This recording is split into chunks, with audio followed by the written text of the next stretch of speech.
Let's go. Yeah. Okay, all yours. Sorry, Hina. Over to you. I'm sorry, I cut it you. No. Okay, Auzubillahi minash shaitanir rajim. Bismillahir rahmanir rahim. So I do have consent from the speaker to record the webinar, so my IT team can do it.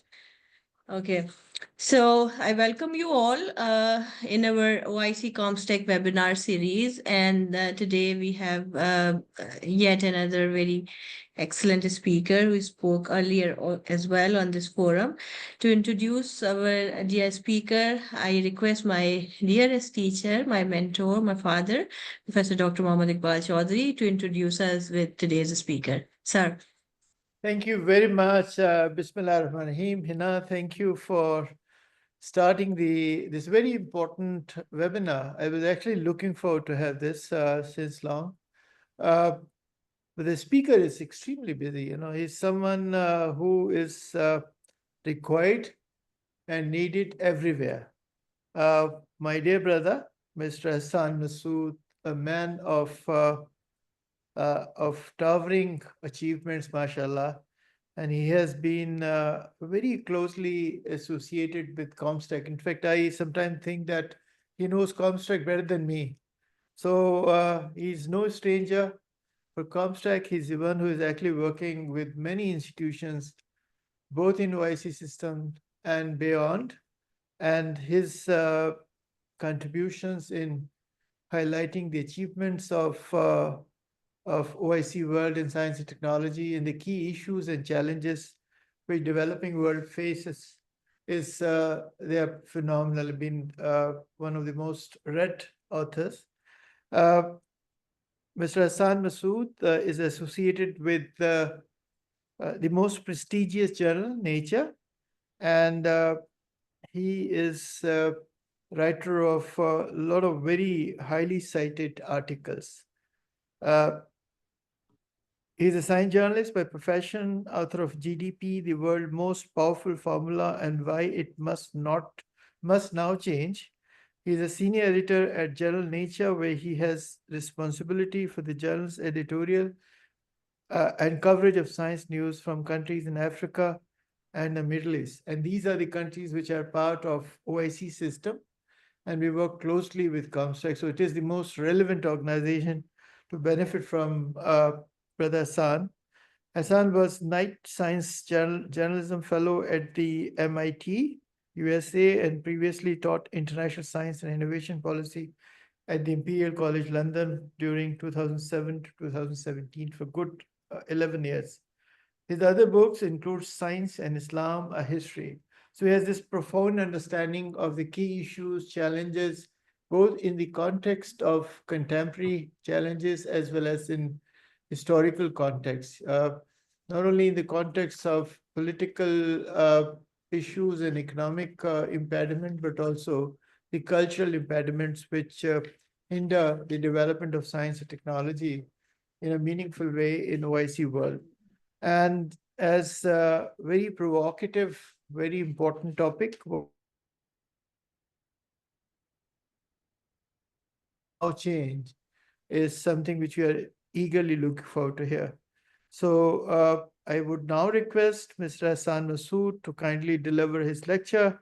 And let me tell you that again, as always, house is full. There are a lot of people joining us soon, inshallah.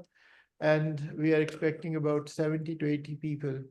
A lot more are in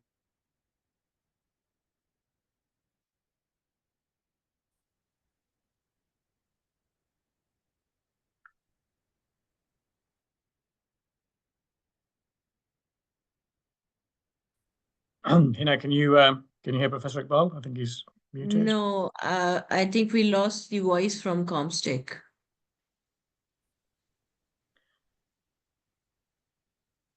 We lost audio from Comstech. Yeah, I think, sir, you can start. Meanwhile, I'll connect with them. All right. Okay, let me go. Well, thank you so much, Professor Iqbal. Thank you, Dr.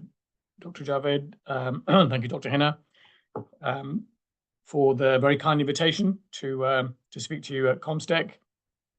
As Professor Iqbal said, my association with Comstech. How are we doing? As Professor Iqbal said, my association with Comstech goes back, I think it goes back about 30 years. In fact, the first time that I came to Comstech was when you were in the previous building, when you were co-located in the previous Pakistan Academy of Sciences building before the new one was built. And I was invited by Dr. Anwar Naseem, who died. I think he died this year. The previous or a previous Academy president and also a science advisor. And I think that's probably the first time that I came. So I'm thinking it would have been April 1995. So a long time ago. We've all grown up. We've all grown old. It is honestly an enormous privilege to be speaking to you again. So I'm going to be talking about a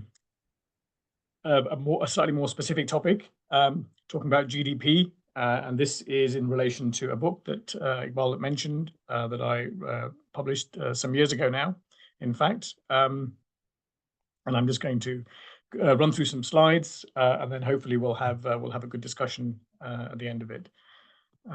So here we go. How do we do this?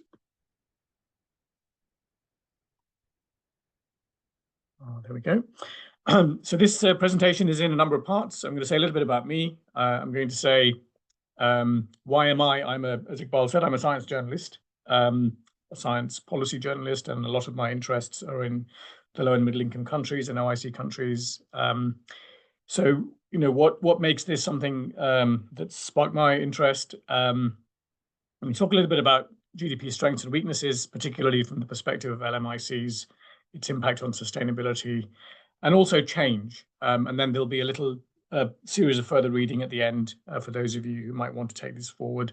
And Hina, I'll send the a copy of this presentation as well, so that you can, if you like to share it. So just going, oops, I'm not quite sure. Here we go. So this is a copy of the book. I haven't quite mastered the technology here. Here we go. No, is it working? So this is a little bit about me. As Professor Iqbal said, I'm an editor at Nature. I studied applied physics many years ago, and I also studied science communication. I've lived and I've worked in different countries, mostly observing and writing about science and policy. I've written some books, including this one. I've made some documentaries, and I guess if I were to sort of look back on if my career in science journalism, has a sort of an overarching wrapper, then it would probably be the history of ideas. I can now see that I'm very interested in how ideas, from science, from economics, from religions, how they become, how do they get implemented on a large scale. And in a way, the story of GDP is the story of, it is part of the kind of canon, part of the story of the history of ideas.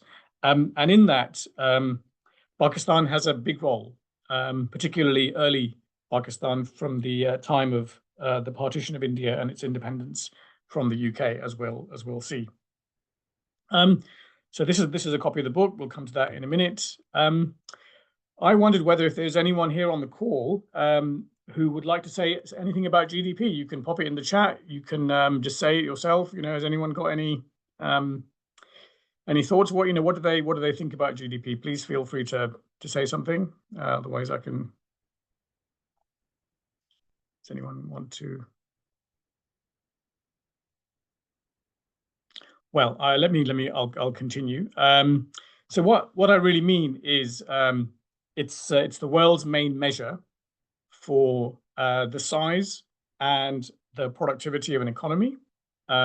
It's now, I think last year was its 90th birthday, give or take. It's about 90 years old now. It was created in the early to middle 1930s, and essentially it's a summation of everything that we make in our economies and societies, the things that we earn, what we buy, and what we invest. In lots of countries, it's published every 3 months. In some countries, it's published monthly. In some countries, it's published, at different intervals. But the one thing that they all share, all of the member states of the OIC, all of the member states of the United Nations, they all publish their economic GDP data periodically, and they all do so according to the same rules. It's a remarkable achievement in the sense that you have almost 200 countries with very diverse capacities and diverse standards of living and diverse economic systems. And yet, when it comes to their economic statistical systems, there is remarkable convergence around this. And of course, I know that the OIC system also has its own body, CESRIC, the statistical body of the OIC. And again, the OIC countries are also producing these figures in the same way. The idea originated in the years leading up to the Second World War, when particularly the governments of the Western nations wanted to know. They didn't really have a good sort of macroeconomic handle on how much was coming in, how much was going out. And they needed to know this because they wanted to decide if how they're going to finance a war. And this was particularly the case with the Americans, who entered World War II late. And before that, of course, it was also a very important part of the British government's thinking. Britain was still just about an imperial state, an imperial power, but it was about to go into a very expensive war, and it needed to understand the overall state of the national finances. And so GDP really began as a way for these countries to get a picture of where their economy stood. And the information was collected in ways that, today would seem almost just, extremely low tech. There was 5 or 6 researchers. There were no computers. There weren't even pocket calculators. I think even maybe slide rules weren't used. People just simply, economic researchers took notebooks with them, and they divided up, their jobs, mostly going and talking to a sample of industry and understanding from different kinds of companies in the main, what were their payroll data, what was their level of investment, and then taking a sample from households around, their spending and their consumption, and then getting some figures from ministries around exports and imports. And so really in this kind of very, very basic way is what they were starting to do. Over time, it's now become much, much more sophisticated, as we know, and it's a hugely, complex and very computationally driven exercise. But in the main, it is still its sort of building blocks are what they were back all those years ago, nearly now 90 and perhaps soon to be 100 years ago. And so this is, this is essentially what there is a formula, which is what I say in my book. It's consumption, the things that we buy, it's investment, what governments mostly invest, but also businesses, it's spending, and it's exports and imports. And if you add C, I, and G, and you subtract M from X, that's how you get that's one, and probably one of the most common ways of calculating it these days. There are other ways as well. And if you look at this graph here, I'm fascinated when I look at this graph, because it's basically a plot of world GDP over time. And you look at the sort of the bottom, the x-axis, and it's like very little movement until you arrive into the 19th and then the 20th and now the 21st centuries, and then suddenly, and just look at this just how steep that curve goes. And of course, it's dovetails. It's very emblematic of the rise of industrialization, colonial powers, technological growth, but it's, I'm just always fascinated that if you apply this measure going back from the earliest times of recorded history right up until the sort of middle of the 1900s, late 1900s, so middle of the 1800s, and then you suddenly start to see how big it is, and that's just a fascinating thing. So why am I, a science journalist, interested in this? And I'm going to just go backwards a little bit and talk a bit about my own personal sort of history, because this is it's quite a personal story to me in the way that it's turned out. I was born in London, and both my parents are of originally from Indian and then later Pakistani origin. When I was about 11, my family decided that they wanted to return and live in Pakistan again, and I hadn't really experienced much by way of Eastern cultures by that time. But as an 11 or 12-year-old, I arrived in Karachi, which is where my family used to live. And I remember learning how to play cricket, which was probably the thing I did most in my years there. And I also now realize that a lot of my interest in news probably came from there because I used to watch the news a lot.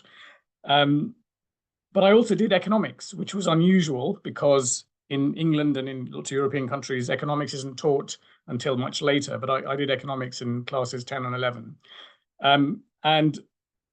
By this time, it was the early 1980s, and my family then decided to move back to the UK. This was the formula that we used. And so when I was about age 17, we came back to Britain. And I did 2 more years of economics, this time years 12 and 13. And the thing I think you might notice is that we had the same textbook. This is Richard Lipsey's Introduction to Positive Economics. It's still in print.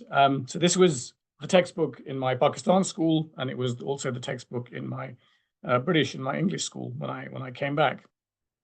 And of course, we had the same formula, in both those books.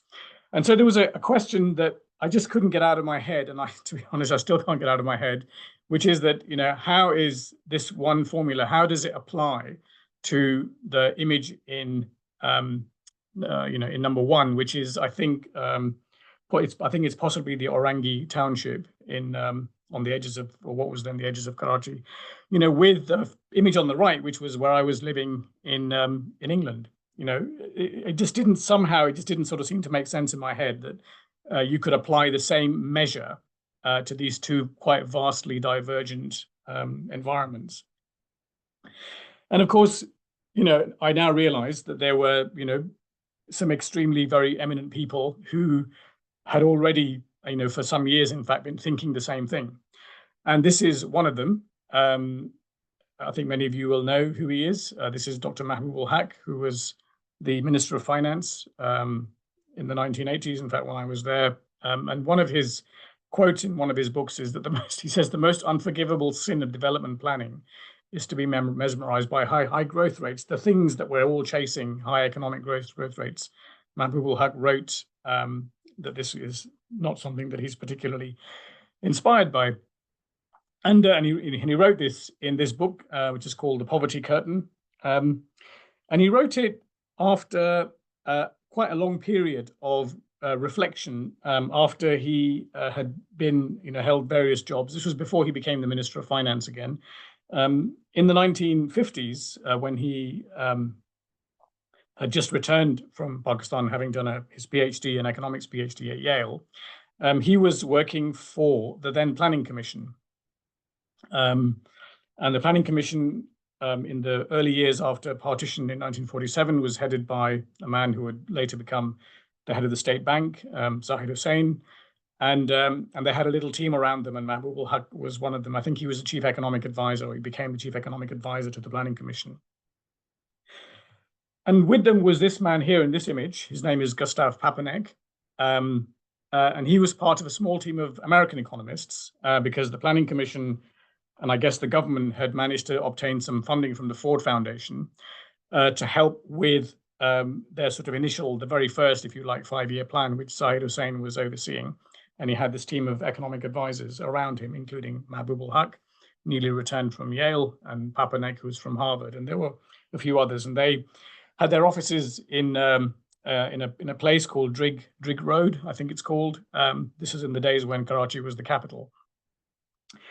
And the thing that struck me when I was researching this aspect of the story is that Zahid Hussain and his planners were looking in their first 5-year plan. They said, well, the things that this nation needs, the priorities for the nation need to be, we need, healthcare, we need primary care, we need primary schools, we need sanitation, we need clean water, we need some form of, housing, particularly for the lowest income communities and their families. And yet, when the advisors turned up from America, they said, or they more or less said, that yes, you will need all these things, but what's going to get you these things is growth. You need to look at that formula that I showed earlier, and you need to maximize the components in that formula. So if we look at that formula again, you've got to maximize consumption, you've got to maximize investment, you've got to, yes, boost your government spending, get your exports up, and then when you get growth, everything else will follow. And in the archives and the records, Zahid Hussain and his team are, obviously a little bit skeptical of this because they're wondering that's not how the United Kingdom or the United States became developed. They didn't necessarily in their day use the GDP formula, but they thought, well, these are clever young men. They're all men from Cambridge and Yale and Harvard, and they must be saying the right things. So maybe this is what we do. And so I have a copy of it over here actually. So this is the first 5-year plan, which was published in 1950. But they unfortunately they had to sort of rip it all up and throw it away because the advice they were getting from Mahbub and from Papanek and others was that what they really need to be doing is, they need to be encouraging big industrial development. And by that stage, they'd realized that a lot of industry had gone to the east, a lot of industrialists had stayed or moved to India. And so the principal idea was that whoever was left in the West, they were the ones who then needed to be given incentives. There could be tax breaks, there could be other forms of government support, because the idea was to boost all those numbers in that formula, get people buying things, making things, exporting things, and then lots and lots of investment. And so a lot of you on this call, especially those of you from Pakistan, will have heard of this phrase, the 22 families. And this comes from a speech which Mahbub ul-Haq gives in 1960, actually it's 1968, I've got the year wrong. Having been economic advisor for 10 years, he's overseen continuous growth rates of, I think it's 5, 6, maybe 7%, pretty impressive growth rates, because him and his team are applying this formula and they're seeing pretty good growth rates. But of course, at the same time, he's living, in an environment where there's still very low levels of literacy. There's very poor coverage of primary care. Emerging infectious diseases are not under control. Water and sanitation are not where they need to be. Unemployment, particularly youth unemployment, is very high. And so Mahbub ul-Haq is sort of thinking to himself, like, I don't understand, for 10 years, I've been the economic advisor to the Planning Commission, and I've been following the prescription. And yet around me, I'm still living in a very low income and not hugely developed situation. Like, what is it? And so he is invited to give a speech to what was then called the West Pakistan Management Association. Now it's the Pakistan Management Association in 1968.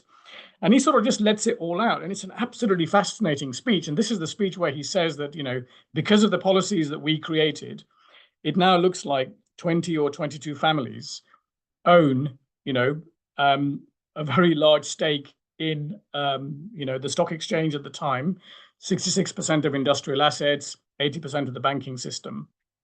And of course, that speech and the phrase, the 22 families, of course, then in those days, today we'd call it goes viral. It was in the headlines, it was in the newspapers all over the world, but it comes from the origin, if you like, of that speech and of the phrase was from Huck's frustration that he spent 10 years trying to maximize the individual components of growth, and yet, he's not really succeeding. And of course, later after he leaves and he goes and does other jobs, one of his achievements, of course, as we all know, is the Human Development Index. And it comes directly out of his experience of what he regards as having failed to establish a much more secure economic and educational and health system in his time in those early years.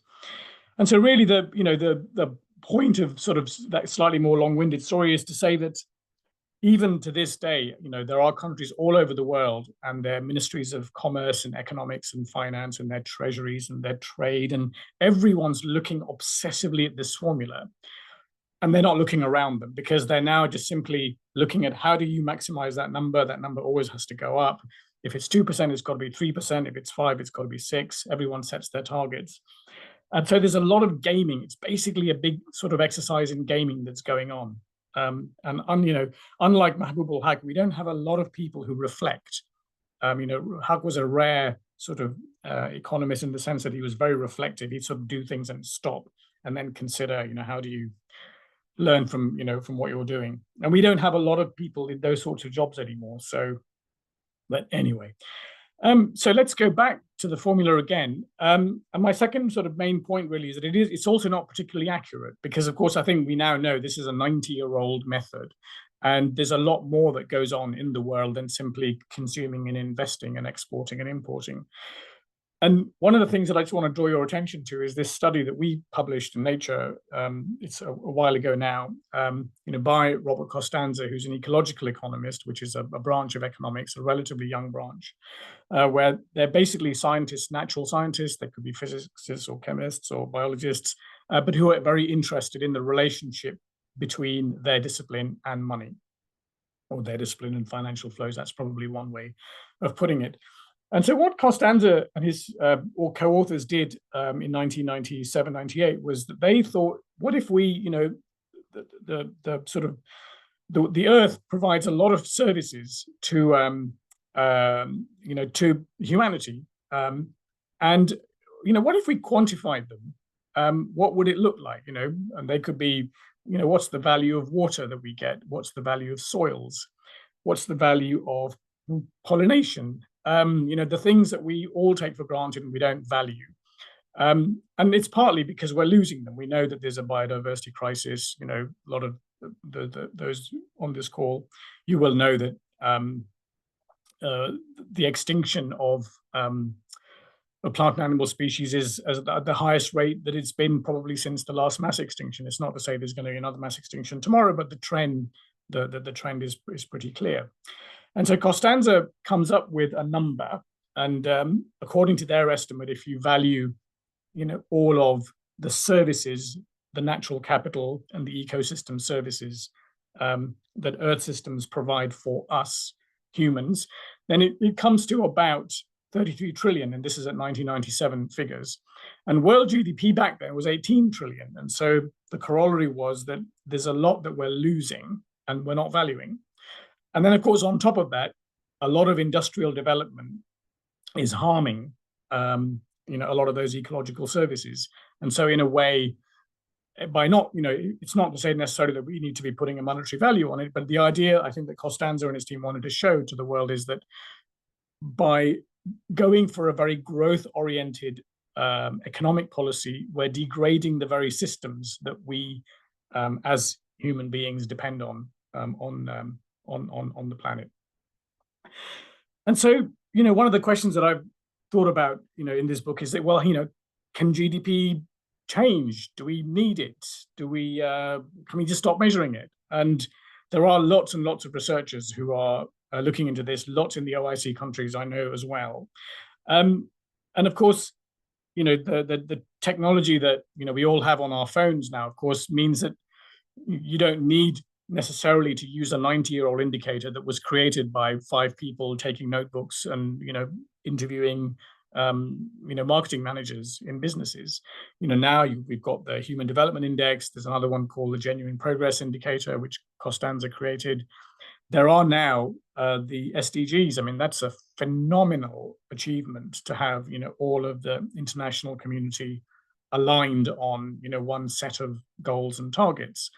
And now there is the Beyond GDP initiative of the UN Secretary General. And there's another study by a Dutch researcher called Rutger Hoekstra, who actually tried to count. I think he or with his colleagues, they tried to count, how many parallel indicators now exist, that are trying to replace GDP or complement GDP. And I think he found, I'll try and get the right number, but I think it's something like 600 or 700. It is pretty huge. The sort of the other side of the coin, of course, is that GDP's great attraction is that it's just so simple. It's like sort of football league table or cricket scores. You don't need to be some great expert. you need to be a bit of an expert for cricket, but you don't need to be a great expert, a scientist or an economist, to understand its use. It's either going up or it's going down, and it's sort of simple percentages. It doesn't require any great mathematical literacy. Just sort of simple kinds of. It's not even. I wouldn't even call it algebra. It's just. It's just simple arithmetic that you'd learn in the early years of school, and that makes it really accessible, particularly to policymakers who are not necessarily experts in only one or two things, but they tend to be generalists. And so really, I think that is the great challenge, which is that, on the one hand, science and technology gives us the ability to be really granular in our understanding of the state of the human condition, the state of economies, the state of environment, the state of well-being, the state of health, particularly around the SDGs. And the SDG indicators, have had more than, I think, probably about, I would say, 10 years of refinement. So a lot of work's gone into them, but they are many, and GDP is one, and it's got a sort of elegance around it. I'm now speaking as a bit of a physicist here, that the idea that it's an index. You can take lots of different measures, you can weight them in different ways and collapse them into a single index. It does give it both a sort of elegance, and it also gives it accessibility. And I think that's the real challenge that we have at the moment. So I'm going to stop there. I would be happy to take questions, Iqbal or Hina, or just other discussions. I'm just going to go through some quick further reading if you're interested. Amartya Sen, who co-created the Human Development Index with Mahbub Haq, Amartya Sen, the Nobel Prize-winning economist, wrote this with some co-authors, including the then French President Nicolas Sarkozy, called Mismeasuring Our Lives. And they advocated more of a dashboard. They said, Sen had a famous line in one of his writings that we don't drive a car by looking at one indicator, the fuel gauge or the temperature gauge. We have a dashboard. So why are we running our economies using just one indicator? It's like as if you were driving your car, just by staring at the heater. So that's definitely well worth a read. This is a lovely book by Kate Raworth, who's an economist here in the UK. It's called Donut Economics. And the donut there, for those of you who are in that field, is the planetary boundaries, the limits beyond which Earth systems cannot exceed. The limits being, biodiversity loss, climate change, the use of chemicals in agriculture, and so on. And the fact is, according to Kate, and those who devise the planetary boundaries, people like Johan Rockström, for example, that we need to be living inside the donut. And so that's a nice book. Two here are both sort of pro and against. It's always good to understand, things from the perspective of the economics mainstream. And Diane Coyle's book, the one on the left, is called GDP, A Brief but Affectionate History, which is a sort of an understanding or an explanation of GDP and how it came about, but from the perspective of a very eminent economist. And Lorenzo Fioramonti, who is an economist from Italy, again, examines what Diane does in the book, but from the perspective of a skeptic or a critic. Lastly, Mahbub Haq's book, The Poverty Curtain, is still in print. Definitely well worth a read. I think what I've found fascinating about it is that it's a reflection. I mean, he wrote it in the mid-1970s, so having done about 20 years as an economic planner, from the mid-1950s to the mid-1970s. So he'd had a lot of time to digest and absorb the lessons. And The Limits to Growth is the famous book from the team of modelers at MIT, who were some of the first, if not the first, people to use computer modeling to understand the limits around Earth systems. And that's, again, it's a nice piece of history. And those are my two. The first edition is called The Great Invention, and the last one is the one there, which is it's published as a reprint. Thank you very much. I'm going to stop there and stop sharing. Thank you so much, sir, for such insightful discussion lecture. It's always a feast listening to you. Sir, Iqbal, with your permission, shall we start the forum for the question answer? Sure, Hina. And there are a lot of people, I think there are over, how many people?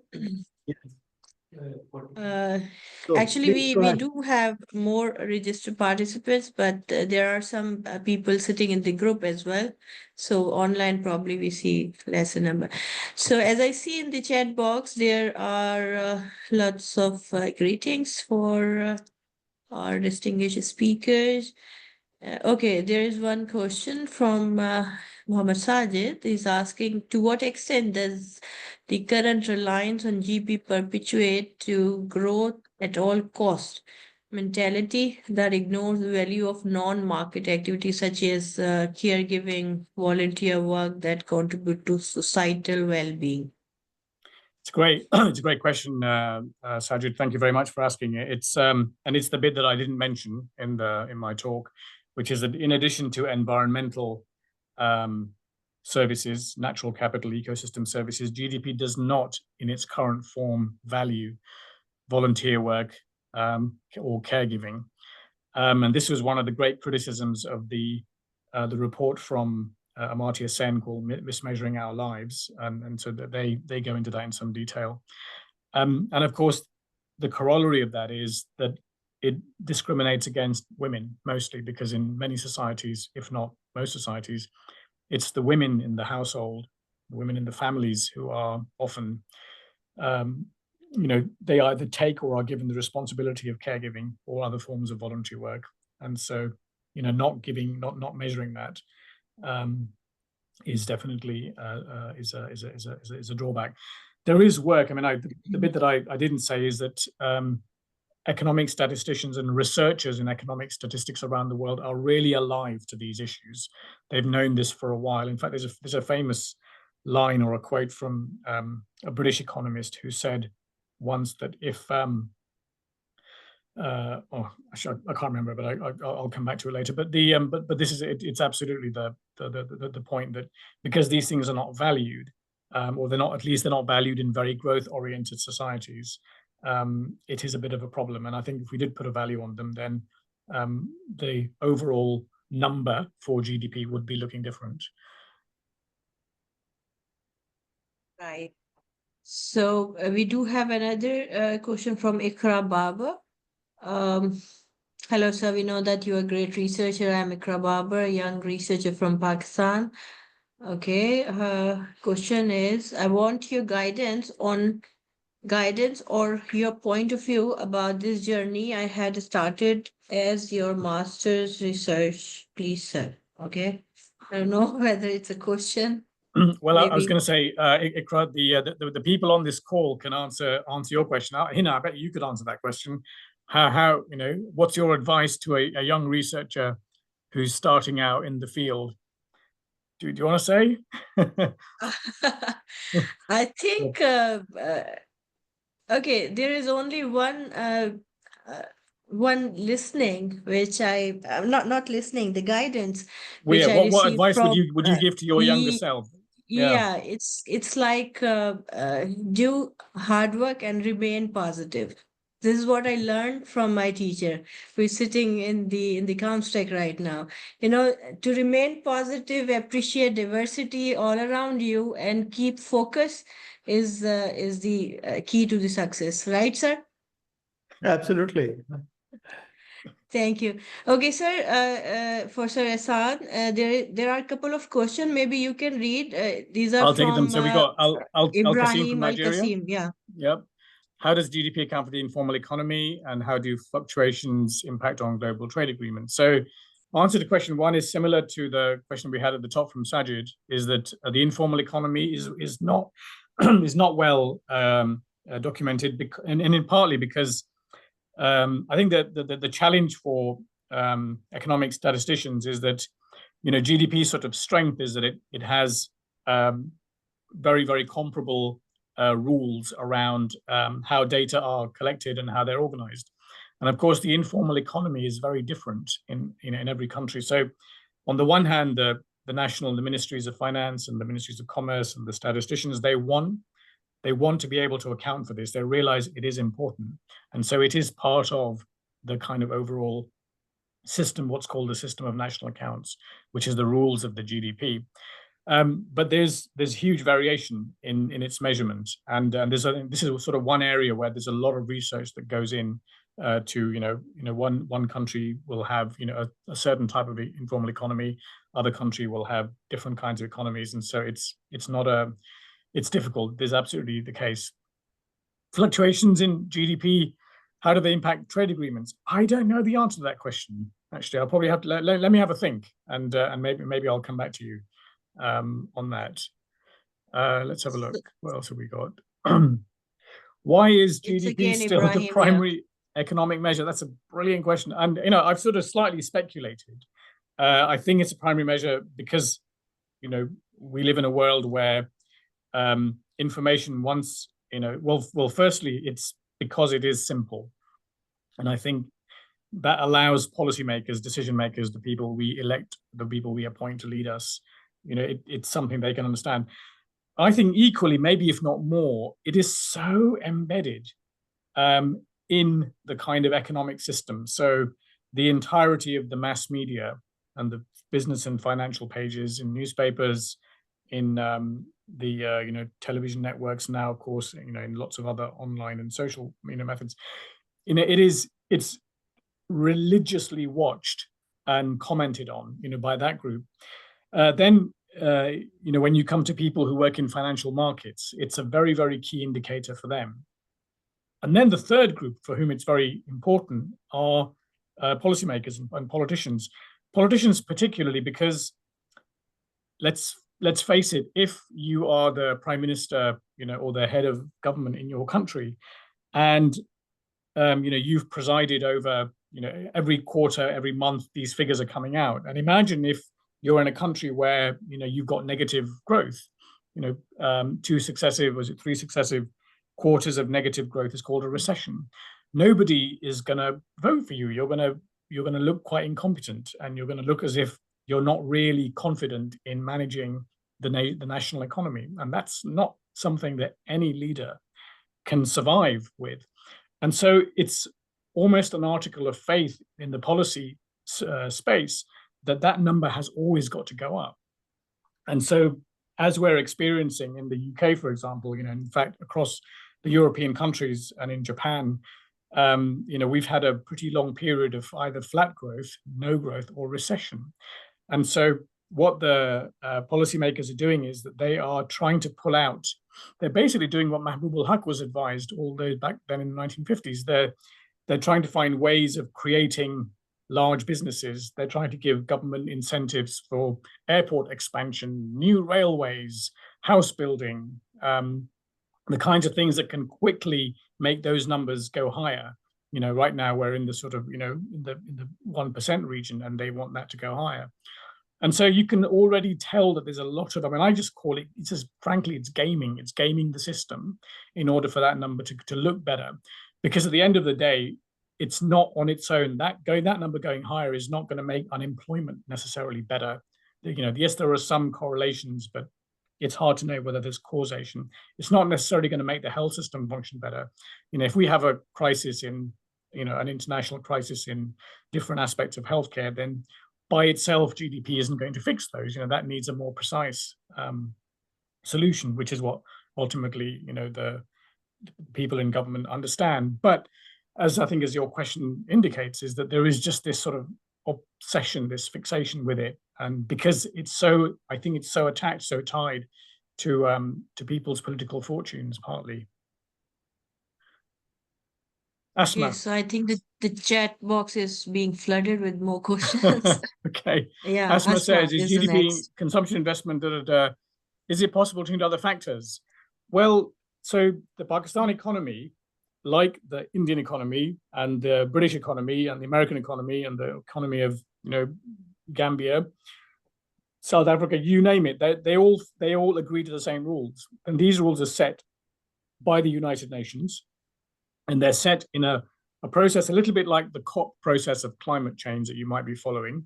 It's except that there's very little reporting and there's very little knowledge, but it is supposedly a public process. Every year, every few years, all of the national economic statisticians of the countries, 200 people, they sit in a kind of parliament And before that meeting, they, have been given lots of briefing documents and advice about what should change, what shouldn't change. And then they decide, mostly by consensus, sometimes by voting, what should or shouldn't go. But, for now, there is no, those elements which were created many decades ago are still the same elements, and the community of economic statisticians is still struggling. There's a lot of disagreement between nations about what shouldn't go in. Samreen, what role does the growing role of AI and automation play in the flaws, and how can we, or how can these metrics better reflect the changing nature of? That's it's a great question. So, I'll go back a little and talk a bit about the new economy. So, GDP's early creators were counting data from businesses that made things. They made televisions, they made, cups of coffee, they made, they made books, they made furniture, they made bricks, and, so on. So it was a very sort of physical economy. And of course, over time, especially now, we still have the physical economy, but we also have what economists call the intangible economy. And this is the economy of the thing that you and I are communicating through Zoom. It's your Amazons, it's your, Uber, it's or Kareem. And that economy, on the one hand, is massively valuable.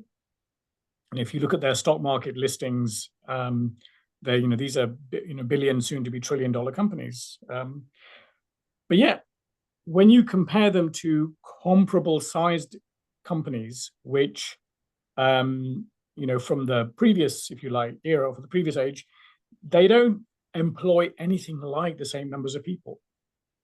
And so the traditional kind of metrics on which we were calculating economic size and value, they don't really work for what is now called the intangible economy. And so there is a little bit of a disconnect, and economists are, again, there's research going on into how can we provide a better way of valuing these economies. And there are some who claim that because these new economies, the Googles of the world and the Amazons of the world, because they are undervalued, potentially undervalued, or they have a lower value than what they should be, that might be one reason why the American and the European countries are necessarily not growing, because actually there's a flaw in the metric, there's a flaw in the method. I'm not so sure I necessarily agree with that, but it's definitely it's a point of view. What are the limitations of GDP as a measure of overall economy? I think we've been through that. How does gross domestic product reflect the economic health of the country, and what are the main components? I think we've been through that one. What is your stance on interdisciplinary collaboration? Ooh, what a nice question. I just wish there was more of it. I think we all want more of it. And I think part of the difficulty, if I just go back to the GDP example, so, my latest slide said sort of, well, why are we still using it? Why isn't it changing? Can it change? And another reason, apart from the ones that I mentioned, the fact that people like me obsessively watch it, and people in politics need to see it rise. A third reason is because there is still debate. In fact, there's a lot of debate within economics about what should and shouldn't change about it. And I think, for my money, I would say that it's probably time to settle that debate. And, some of it is very sort of conceptual. Some of it is a bit more, it's slightly sort of splitting hairs. But one of the big points of contention is on valuation methodology. And this is probably worth just dwelling on this just for a few minutes. Valuation methodology, so what economists in the mainstream economics community, macroeconomics community, they say is that when you value something that's traded on the market, it's a physical good. I have something for sale right now. I'm trying to sell my daughter's car. There's a price, on the internet, somebody will pay. And that's the way in which the person's willingness to pay the price that I'm setting is set by the market. And that should be the principal way.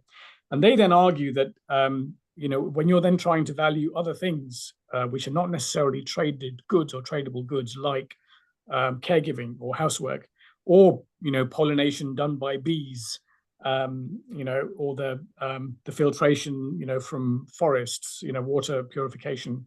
These things are not market traded goods. So how can we be confident that the price that we are going to be putting on those is in fact accurate? And so economists, for pretty much all my working life, 30 years, have got themselves into an absolute mess of argument. And there's papers and counter papers and arguments and counter arguments between them about this, and they're just not getting to a resolution. And I think, for my money, I think if there was a bit of a more cross-disciplinary, more consensus type approach between the economists to say that, look, we have an environmental crisis on our hands. It's a crisis of nature. We have a crisis of global warming, from carbon emissions. The time to argue about, which valuation methodology are we going to use is probably over. We just need to pick one and then just get on with it. So that would be my approach. I think so. This is the last question before we let's finish. Go. So where how does an increase in country GDP? What measures can be taken? So really, I think again, it's a really good question, and the short answer is that the short answer, to be honest, is that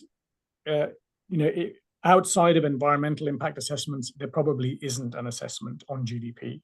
And so, perhaps the most simplest, maybe not very accurate example is that if you were to clear a forest to build a coal-fired power station, then the value of the forest, according to all the environmental services that the forest provides, both as a carbon sink, as a place for livelihoods, it's a place for recreation, it's work in other soil health, all of those environmental services are not factored in.